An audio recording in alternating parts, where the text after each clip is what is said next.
الحمد لله رب العالمين والصلاة والسلام على سيد الأنبياء والمرسلين وعلى آله وصحبه أجمعين، أما بعد، فأعوذ بالله من الشيطان الرجيم. بسم الله الرحمن الرحيم. اتل ما أوحي إليك من الكتاب وأقم الصلاة. وقال النبي صلى الله عليه وسلم: من قرأ 10 آيات في ليلة ولم يكن من الغافلين، أو كما قال عليه الصلاة والتسليم. حضرات محترم اور سامعین باتمکین،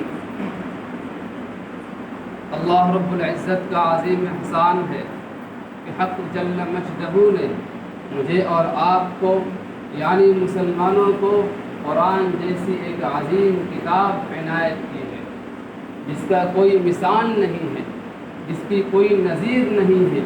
وہ بے مثال کتاب ہے، وہ بے نظیر کتاب ہے، جو تمام کتابوں میں سب سے اعلیٰ ہے، جو تمام کتابوں میں سب سے اشرف ہے، جو تمام کتابوں کا بادشاہ ہے. یہ اس لیے کہ اللہ کا کلام ہے. قرآن کریم اپنا تعارف، قرآن کریم اپنا انٹروڈکشن خود کرا رہا ہے. وَإِنَّهُ لَتَنزِيلُ رَبِّ الْعَالَمِينَ. یہ قرآن کریم اللہ کی طرف سے نازل شدہ کتاب ہے.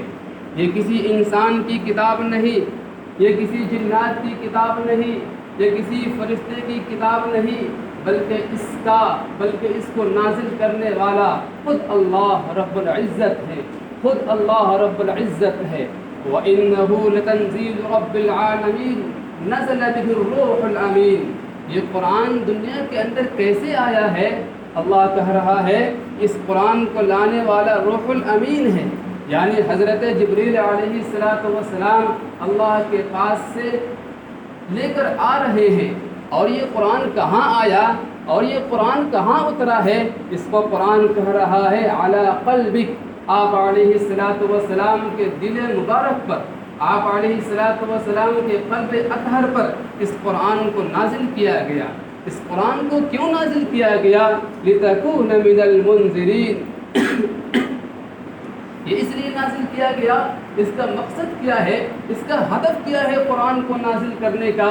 اس کا مقصد یہ ہے کہ اے نبی، آپ پوری مسلمانوں کو، مسلمان ہی نہیں بلکہ پوری دنیا کے انسانوں کو ڈرائیے اور ان کو یہ پیغام دے دیجئے کہ جو شخص اس قرآن کے مطابق، اس گائیڈ کے مطابق زندگی گزارے گا اس کا انجام اچھا ہوگا، اور جو شخص اس گائیڈ کے مطابق اور اس قرآن کے مطابق زندگی نہیں گزارے گا اس کا انجام بڑا خطرناک ہونے والا ہے، اس کا انجام بڑا دردناک ہونے والا ہے، اس کا انجام بڑا المناک ہونے والا ہے، اس کا انجام جہنم کے علاوہ کچھ نہیں ہے. یہ پیغام دینے کے لیے، یہ مسلمانوں کو اور ایمان والوں کو اور دنیا کے انسانوں کو ڈرانے کے لیے اس قرآن کریم کو نازل کیا گیا ہے. اس قرآن کی زبان کیا ہے؟ بلسان عربی مبین. یہ قرآن کریم عربی زبان میں نازل ہوا ہے. یہ وہ قرآن ہے جس کا تذکرہ اللہ رب العزت پچھلی امتیوں سے کرتے چلا آ رہا ہے، پچھلی کتابوں سے کرتے چلا آ رہا ہے. پچھلے دور میں بھی اس قرآن کا تذکرہ لوگ کرتے تھے، پچھلی کتابوں میں بھی اس قرآن کا تذکرہ لوگ کرتے تھے. چلا آ رہا ہے کہ وَإِنَّهُ لَفِي زُبُرِ الْأَوَّلِينَ کہ ایک آخری دور میں ایک نبی آنے والا ہے جو تمام نبیوں کا سردار ہوگا، جو تمام نبیوں کا سردار ہوگا، جو تمام انسانوں کا سردار ہوگا، جو نبی الانبیاء ہوگا.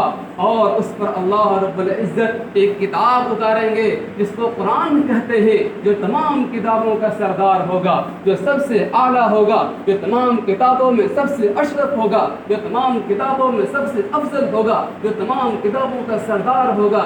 اس کا تذکرہ پچھلی امتیوں سے چلا آ رہا ہے. یہ قرآن کریم خود اپنا انٹروڈکشن اور اپنا تعارف کرا رہا ہے قرآن کریم کے اندر. جب دنیا کے اندر کوئی کتاب لکھتا ہے، کوئی مصنف یا رائٹر کتاب لکھتا ہے تو اپنی کوتاہی اور اپنی کمزوری کا تعارف، اپنی کوتاہی اور اپنی کمزوری کا اقرار کرتا ہے کہ میں ایک انسان ہوں، الانسان مرکب من الخطأ والنسیان، ہو سکتا ہے کہ مجھ سے کوئی غلطی ہو جائے، اس کتاب کے اندر کوئی غلطی ہو جائے، اس کتاب کے اندر کوئی بات رہ جائے، بھول چوک ہو جائے، میں انسان ہوں، غلطی ہو سکتی ہے۔ تو وہ پہلے صفحہ پر یہ بات لکھتا ہے، اپنی کمزوری کا اعتراف کرتا ہے، لیکن قرآن کریم کا انداز ہی نرالا ہے۔ واہ واہ، قرآن کریم کا انداز ہی نرالا ہے۔ قرآن کریم اپنے مضامین کو کھولنے سے پہلے، قرآن کریم اپنے احکام کو بتانے سے پہلے، قرآن کریم اپنے وعظ و نصیحت کرنے سے پہلے، قرآن کریم اپنی جنت اور تذکرہ کو چھیڑنے سے پہلے، قرآن کریم پچھلی امتیوں کا تذکرہ چھیڑنے سے پہلے یہ چیلنج کر رہا ہے، یہ پوری دنیا کے سامنے وعدہ کر رہا ہے، ذالک الکتاب لا ریب فیہ، یہ وہ کتاب ہے جس کے اندر کوئی شک و شبہ کی گنجائش نہیں ہے، اس کے اندر کوئی شک نہیں کیا جا سکتا ہے۔ جھوٹ کی بات تو دور کی ہے، خلاف واقع باتیں تو دور کی بات ہے، اس کے اندر اس کی حقانیت میں کوئی شک و شبہ نہیں ہے، اس کی سچائی میں، اس کی صداقت میں کوئی شک و شبہ نہیں ہے۔ اس کے منزل من اللہ ہونے میں، اللہ کی طرف سے نازل ہونے میں کوئی شک و شبہ نہیں ہے، یہ شک سے اور ریب سے پاک کتاب ہے۔ یہ قرآن کریم جب اللہ رب العزت سے منتقل ہو کر جبریل علیہ السلام کے پاس آیا تو اس وقت بھی یہ لا شک تھا۔ جب جبریل علیہ السلام سے منتقل ہو کر میرے اور آپ کے نبی کے پاس آیا تو اس وقت بھی یہ لا شک تھا۔ جب نبی سے منتقل ہو کر صحابہ کے درمیان آیا تو اس وقت بھی یہ لا شک تھا۔ جب قرآن کریم صحابہ سے منتقل ہو کر تابعین کے دور میں آیا، تابعین سے منتقل ہو کر تابع تابعین کے دور میں آیا، اور تابع تابعین سے منتقل ہو کر ائمہ مجتہدین کے دور میں آیا، اور وہاں سے منتقل ہوتے ہوتے سلسلہ در سلسلہ یہ ہمارے پاس جو آیا ہے، اس وقت بھی یہ قرآن کریم لا شک ہے، اس میں کوئی شک و شبہ کی گنجائش نہیں ہے۔ یہ جب تک قرآن کریم باقی رہے گا اس وقت تک یہ لا شک رہے گا، یہ شک و شبہ سے بالکل پاک رہے گا، یہ جھوٹ سے بالکل پاک رہے گا۔ کسی مائی کے لال نے، کسی مائی نے ایسا لال جنا ہی نہیں ہے کہ اس قرآن کریم کے اندر ایک حرف ادھر سے ادھر آئے۔ بہت سے آئے ہیں اس دنیا کے اندر جنہوں نے یہ دعویٰ کیا ہے ہم قرآن کو چینج کریں گے، ہم قرآن کو بدلیں گے، وہ مٹ گئے، وہ کیڑے مکوڑے کے غذا بن گئے۔ قرآن کریم جیسا تھا ویسا ہی ہے۔ آج بھی اٹھے ہوئے ہیں کہ قرآن کریم کے اندر 26 آیتیں ہیں جس کے اندر جہاد کا تذکرہ ہے، یہ انتقادی کتاب ہے، یہ گنڈوں کی کتاب ہے، لا حول ولا قوت الا باللہ، وہ خود مٹ جائیں گے، وہ خود آگ میں جل جائیں گے، وہ خود کیڑے مکوڑے کے غذا بن جائیں گے، وہ خود زمین کے اندر دھس جائیں گے۔ یہ قرآن کریم جیسا تھا ویسا ہی رہے گا، اس لیے کہ اللہ اس کا محافظ اور اس کی حفاظت کرنے والا کوئی انسان کی ذمہ داری نہیں ہے۔ اس کی حفاظت کرنے والا اِنَّا لحافظون، اس کی حفاظت کرنے والا خود اللہ رب العزت ہے، جس کی حفاظت کی ذمہ داری خود اللہ کے ہاتھ میں ہے۔ کس کے اندر طاقت ہے، کس کے اندر پاور ہے اور کس کے اندر دم ہے اس قرآن کو مٹا سکے، اس قرآن کے ایک زبر کو ادھر سے ادھر کر سکے، اس قرآن کے 26 آیت تو دور کی بات ہے، اس قرآن کے ایک لفظ بھی ادھر سے ادھر کر سکے، وہی نہیں کر سکتا ہے۔ یہ قرآن کریم ہے، یہ اتنی عظیم کتاب ہے کہ جب اس کو نازل کرنے والا بھی امین ہے، اللہ نازل کیا ہے، اس کا لقب امین ہے۔ جو اس قرآن کو لے کر دنیا میں آئے، واہ واہ، اس کا بھی نام امین ہے۔ روح الامین جبریل کا لقب ہے، اور جس پر اس قرآن کو نازل کیا گیا آپ علیہ السلام پر، ان کا بھی نام امین ہے۔ یہ 3 امینوں کے درمیان گھرا ہوا ہے۔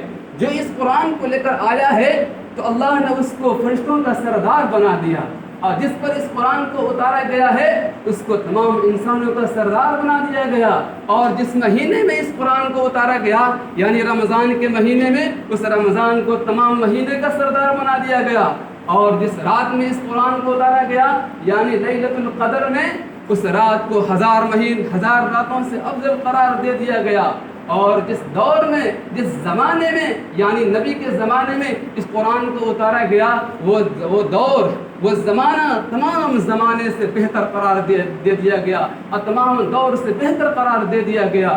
یہ وہ قرآن ہے، قرآن کے ساتھ جس کی نسبت جڑ جاتی ہے، اللہ رب العزت اس کو عظیم سے عظیم کر دیتے ہیں۔ ہم نہیں دیکھتے ہیں ایک ایک کپڑا ہوتا ہے جس کی کوئی اہمیت نہیں ہوتی ہے، جب ہم اس کو جزدان بنا کر اس کے اندر قرآن کو رکھ دیتے ہیں تو اس کی عظمت ہمارے نگاہوں میں بیٹھ جاتی ہے۔ ایک لکڑی ہوتی ہے، اس کی کوئی اہمیت نہیں ہے، ہم اس کو پیر سے یوں مار دیتے ہیں، ہم اس کو چڑھ جاتے ہیں، لیکن جب اس کو بڑھئی اس کو رحل بنا دے، جب اس کو قرآن کو رکھا جائے، اس کی نسبت جب قرآن سے جڑ جاتی ہے تو اللہ کے انسانوں کے نگاہ میں اس رحل کی بھی عظمت ہونے لگتی ہے۔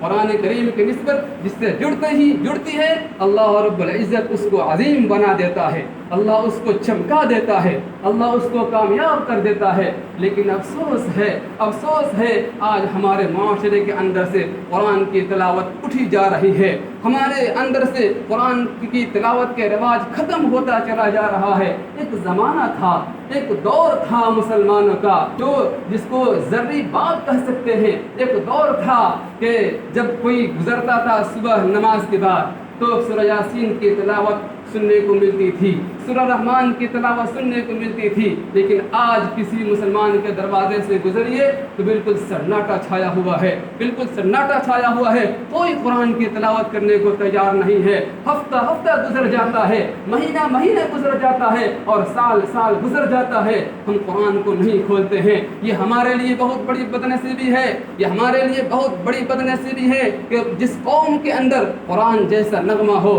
وہ گانے کے اندر لگ جائے، جس قوم کے اندر قرآن جیسا نغمہ ہو وہ ٹی وی کے اندر لگ جائے، جس قوم کے اندر قرآن جیسا نغمہ اور قرآن جیسا لب و لہجہ اور قرآن جیسا انداز اللہ نے دیا ہو وہ گانے کے اندر، وہ سیریل کے اندر، وہ فلم کے اندر لگ جائے، یہ بہت بڑی بدنصیبی ہے میرے بھائیوں اور دوستوں۔ اس لیے آپ ارادہ کریں، طے کریں کہ اپنی زندگی کے اندر، اپنے معمولات کے اندر قرآن کی تلاوت کو بھی داخل کریں گے۔ ویڈیو اچھی لگے تو لائک کر دیجئے، اور اس طرح کی ویڈیو پانے کے لیے سبسکرائب کر دیجئے، گھنٹی کو بھی بجا دیجئے، اوپر کے آل آپشن کو کلک کر دیجئے تاکہ جیسے ہی میں نئی ویڈیو اپلوڈ کروں فوراً آپ کو پہنچ جائے۔